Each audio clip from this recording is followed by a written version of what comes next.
This is the new Woodpeckers Clamp Rack system. What I discovered that kept me from sending it back is coming up in this video.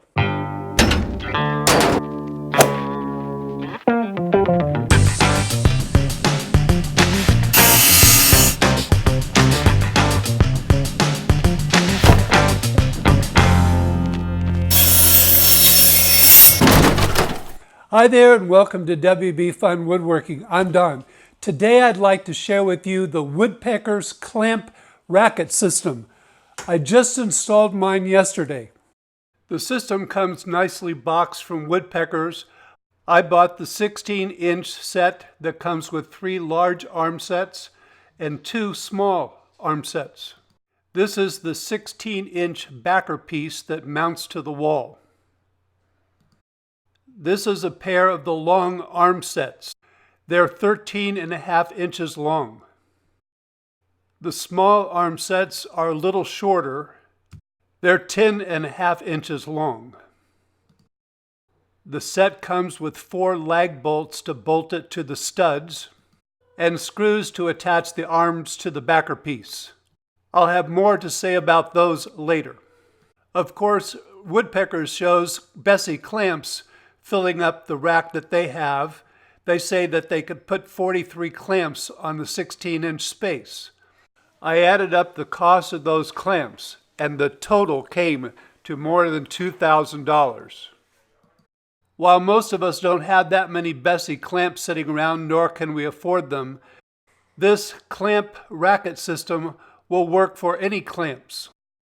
This system is very flexible with 42 holes along the top and bottom. Woodpeckers has built a lot of possibilities into this system for clamp arrangement. All those holes in the top and bottom of this backer are places where you can put screws that will hold the arms for the clamp rack. This is the final configuration of screws that I came up with for the clamps that I have.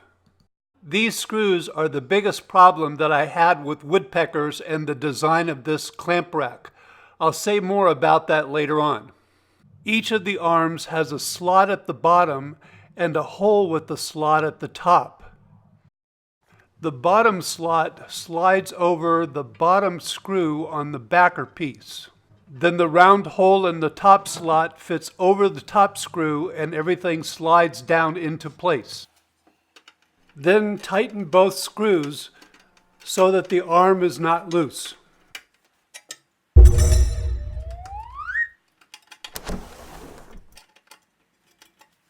Here's a close-up of what it looks like. By far the trickiest and longest part of putting this clamp rack together is deciding where the arms will go for your particular set of clamps.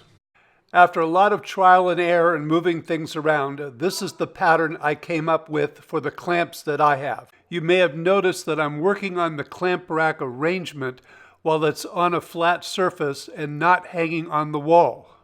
This is not something that Woodpeckers mentions in their directions, but it's much easier to do it this way than when the backer piece was hanging on the wall. Once I decided on the best arrangement for my clamps and all the screws were in place, I removed all the arms and mounted the backer plate to the wall in my shop. Using the 4 lag bolts that came with it, I made sure that they went into the studs behind my drywall. With the backer piece securely in place, it was easy to install all of the arms. Once the arms were in place, I could install all the clamps that I have. As you can see, I haven't filled up the rack yet. I'm sure I will sometime in the future, because a woodworker can never have enough clamps. Here's a close-up showing how the clamps were arranged on the rack.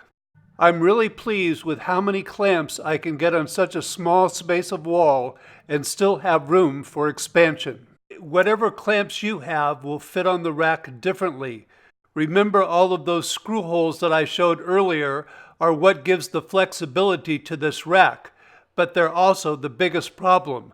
I'll mention more about that towards the end of this video. For those of you that are new to our channel, you might think that this is all the clamps that I have, but no, I do have quite a few parallel clamps. You can see they're hanging up here at the top of the wall.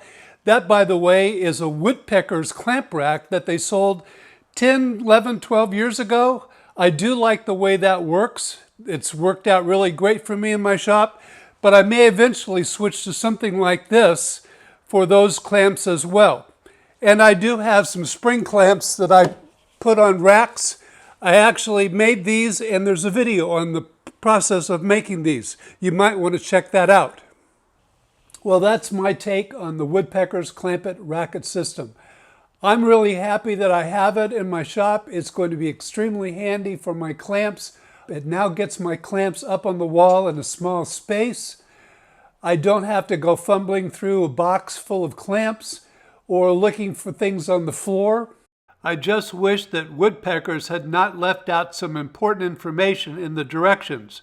That would have made it much easier to put this together.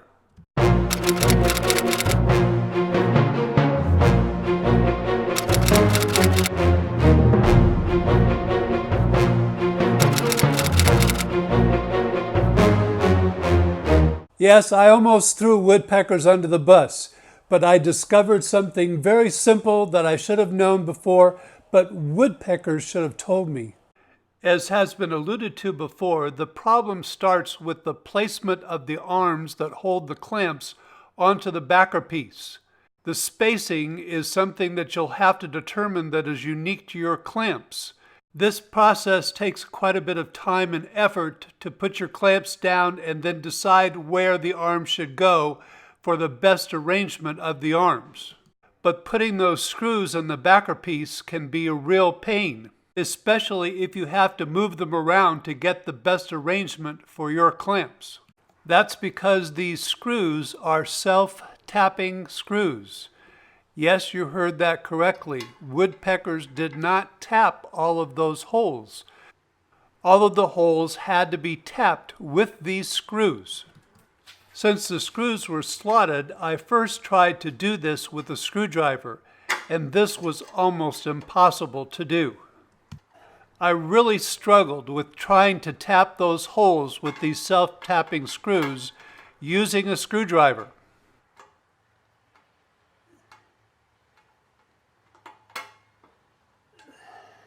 The slots on the screws are just not deep enough for a screwdriver to really bind onto the screw, and they're actually too wide for most screwdrivers.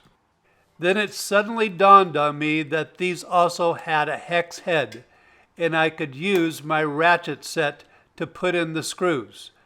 That discovery and decision changed the day. I squirted each hole with WD-40, placed a screw in the hole and turned it until it would stop.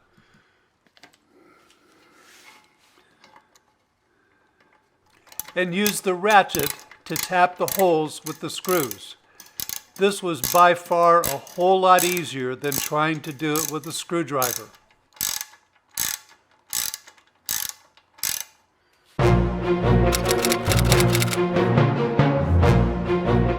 For my shop, this worked out to be great. Is it good for your shop? Only you could decide. If you like this video, please remember to give it a thumbs up down below. Ask any questions or make any comments. And thank you all very much for watching.